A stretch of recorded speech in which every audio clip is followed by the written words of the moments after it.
Sanibonani bangani, namhlanje sizobuka izindaba zamaqembu ahlukene ePSL okubalwa iKaizer Chiefs, iOrlando Pirates kanye neMamelodi Sundowns.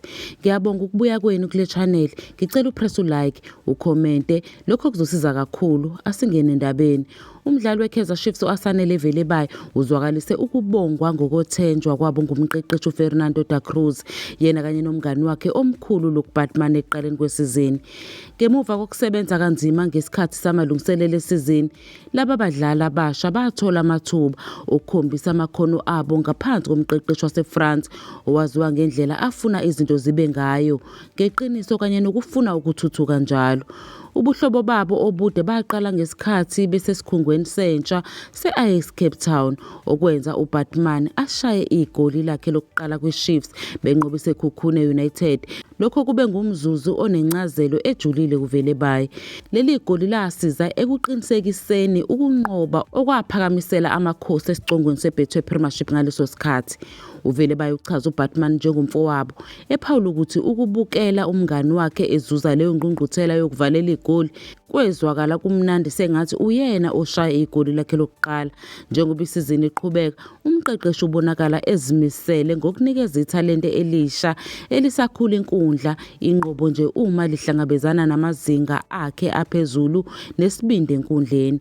Kwezilandelayo, umdlali weKaizer Chiefs uLuke Batman naye uzwakalisa ukujabula okukhulu ngokuthenjwa nokukholelwa kuye okuboniswe ngumqeqeshi uFernando da Cruz kanye nabasebenzi bezobuchwepheshe ekuqaleni kwesizini. Ngemuva kokujoyina iklabhu ngesizini edlule ngokudluliselwa kwamahhala ngemuva kokugawulwa yizembe kweCape Town Spurs, lo mdlalo osemncane ubehlupheka kakhulu ngokuthola isikhathi sokudlala njalo, ebonakale kasikhombisa kuphela kuyona yonke imiqhudelwano. Ngaphambi kokuqondiswa komqeqeshi waseFrance, lo mdlalo oneminyaka engama-20 ubudala uthola indima ebalulekile eqenjini. Useqale imidlalo emithathu yokuqala yeligi kulo mkhankaso. Umzuzu wakhe wokuqala ufike benqoba iSekhukhune United ngo-2-0 lapho abhalisa khona igoli lakhe lokuqala leklab. Uphinde waqaphela nokuthi ukuthola ukunqoba kwasekuqaleni kwanikeza umfutho omkhulu eqenjini futhi waveza ukuziqhenya ngokuvula i-akhawunti yakhe yamagoli. Ubonge nozakwabo ngokumsiza ekukhuleni kwakhe enkundleni. Ukudlala kwakhe kahle kumtholela ukuthenjwa okuqhubekayo, okuhlanganisa nendawo yakhe yokuqala bedlala ngokulingana ngo-1-1 neMamelodi Sundowns. Ngemva kokuphuma ngaphambili kwesikhathi emqhudelwaneni we-MTN 8, iqembu lithole ikhefu elide ukuze lilungiselele umdlalo walo ozayo neRichards Bay FC, ukunikeza abasebenzi babaqeqeshi isikhathi sengeziwe sokuhlanganisa abadlali abasebasha njengoBatman ekusethweni kwamaqhinga.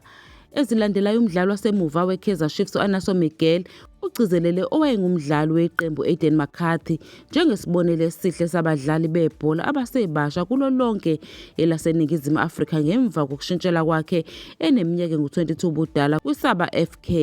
uMcCarthy, indodana yowangumdlali wangaphambili weKaizer Chiefs uFabian McCarthy, waphumelela kuMakhosi Youth Academy wabe sengene eqenjini eliphezulu ngaphambi kokuthola ukuthuthela phesheya kwezilwandle ngemva komkhankaso oqinile kwiligi yasekhaya. Lo mdlalo wasemuva omkhulu uncoma uMcCarthy ngokuziphatha kwakhe okuhle emsebenzini, ukuthobeka nokuzimisela ukulalela, eqhathanisa indlela yakhe yokuziphatha ehlelekile nokujaha kwabanye abadlali abasafufusa kokuthola izidingo eziphezulu ngaphambi kokuthola impumelelo ebalekile enkundleni. Njengoba edlale noMcCarthy ngesizini edlule, lo mdlali wase-Angola uphawule ukuthi ukufinyelela eqenjini lokuqala eklabhini enkulu kufanele kube yitshe lokunyathela kunokuba kube yindawo yokugcina. uMcCarthy usanda kuqeda ukusebenza kwakhe kokuqala kwemizuzu engama-90 kwiSaba FK benqoba kwe-league.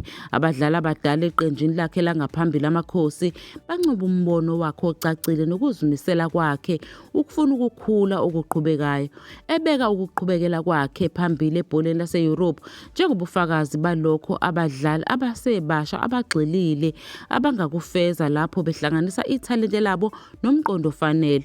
Umqeqeshi oyinhloko weMamelodi Sundowns uMiguel Cardoso wethula izindaba ezikhathazayo mayelana nomdlalo wasemuva uKhuliso Mudau ngemva kokunqoba kweqembu iMarumo Gallants. Lo mdlalo wasemuva uthola ukulimala okukhulu phakathi nengxenye yokuqala yomdlalo okumphoqe ukuba athwalwe ngohlaka futhi kufakwe uzukomdunyelwa endaweni yakhe ngomzuzu ka-38.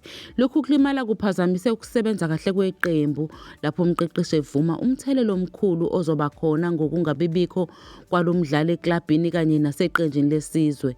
UKhadosi uchaza ukuthi lesi sigameko senzeke ngaphandle kwendawo enkulu yenkundla futhi asibangelwanga ukushaywa noma ukuthintana ngokomzimba nomunye umdlali. Ekuchaza lokhu kulimala njengengozi embi ehambisana nezemidlalo ezisezingeni eliphezulu. Uvumile-ke ukuthi ukulahlekelwa umvikelo nekhono elimangalisayo nekhwalithi yamazwe ngamazwe eqinisekisiwe kuyinselelo enkulu eqenjini eliya phambili nangaphezu kwalokhu kushayeka okukhulu okwengeza izinkinga zokuqina komzimba ezikhona eqenjini ngemva kwemidlalo yangaphambilini. Umqeqeshi uveze ithemba lokuthi amalungu eqembu asele azothatha isinyathelo ukuze ahlangabezane nezinselelo ezinzima ezizayo. Kwezilandelayo, yena umqeqeshi oyinhloko weMamelodi Sundowns uMiguel Khadosi uphinde wacacisa amazwi akhe akamuva ngemuva kokubhaxabula eMarumo Gallants. Ekhuluma ngokungaqondakali okuphathelene nesitatimende asenza ngaphambilini, abaningi abasihumusha njengokugxeka ukuqondiswe kubalandeli beqembu. Ekuqaleni kwaleli sonto umqeqeshi wayephawula ukuthi abantu abakhuluma kakhulu akubona abalandeli bangempela beqembu, baqonda okuncane kakhulu kodwa bakhononda njalo. Ngemva kokunqoba ubese sebenzisa leli thuba ukuqondisa irekhodi, echaza ukuthi amazwi akhe ayengahloselwe abalandeli abathembekile abavame ukufika ezinkundleni ukuzosekela iqembu. Lo mqeqeshi ugcizelela ukuthi abalandeli abaya emidlalweni bamele inhliziyo yeqembu nokuthi yena neqembu ngeke babafulathele. Ucacisa ukuthi amazwi akhe angaphambili ayebhekiswe ngqo kubagxeki abasheshayo, eveza ukubaluleka kokusekela iqembu ngezikhathi ezinzima kunokugxila ekugxekeni. Egcizelela nempumelelo eqhubekayo yeqembu, ukhombe ukuthi iSundowns iphule irekhodi lebhola laseNingizimu Afrika ngokwandisa i-home run yabo bengahlulwa emidlalweni engu-31. Wabesenxusa wonke umuntu oxhumene neklabhu ukuthi ahlale ethobekile, ahlale ebumbene futhi aqhubeke nokusekela abadlali ngokugcwele njengoba belwela ukugcina ukusebenza kwabo kuhle kakhulu. Lo mqeqeshi uphinde wakhuluma ngokungabibikho komdlali ukhuluma nendamane. Ethi ithimba lezobuchwepheshe lenze isinqumo esiqondile sokumkhipha lo mdlali wasemuva ukuze aphumule ngemva kwesikhathi esinzima semidlalo yokuncintisana emqhudelaneni eminingi yasekhaya neyezwekazi. Ngemuva kokujoyina iMamelodi Sundowns esuka kwiTest Galaxy, uNdamane uthole ukwanda okukhulu kwemvamisa yemidlalo kanye nezidingo zokusebenza. Ukushintshela endaweni enengcindezi ephezulu kwakudinga ukuthi avumelane ngokomzimba kanye nokuqwashisa ngamaqhinga okwaholela ekucindezelekeni kwengqondo nangokomzimba okuqongelelekile phakathi nesikhathi eside sokubonakala.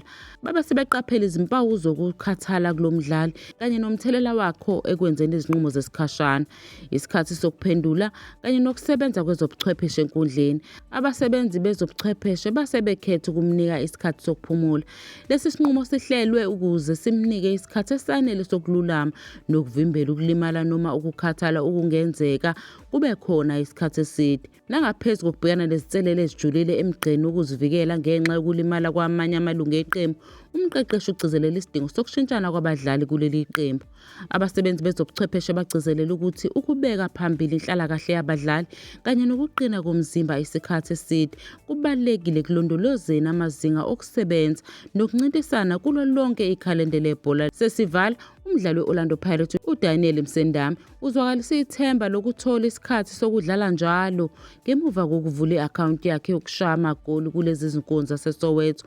Lo mdlali waseZimbabwe ufike eqenjini efisa ukwenza umthelela ngokushesha, yize kunokuncintisana okukhulu kwezikhundla zokuhlasela eqenjini, okusho ukuthi bekufanele ahlale abekezele alinde amathuba okuqala naye. Ukudlala kwakhe kahle kumnika amandla amakhulu ekuzethembeni kwakhe njengoba ejwayela izidingo kanye nokulindelwe kuye kuleli qembu elikhulu. Njengoba esebonisa ikhono lakhe lokuqeda kanye nokuqonda kwakhe amaqhinga enkundleni, uMsendami usagxile ekugcineni amazinga aphezulu ngesikhathi sokuqeqeshwa ukuze akhombise abasebenzi bezobuchwepheshe ukuthi ufanelwe yindawo eqhubekayo ohlwini lokuqala. Lo mdlalo ugcizelela ukubaluleka kokuhlala ethembekile futhi abekezele eqenjini elijulile nelinethalente. Njengoba enesimiso esinzima semidlalo yasekhaya neyezwekazi, uhlose ukwakhela empumelelweni yakhe yokuqala futhi anikele njalo ekusizeni iqembu ukuthola imiklomelo emihle kuyona yonke isizini.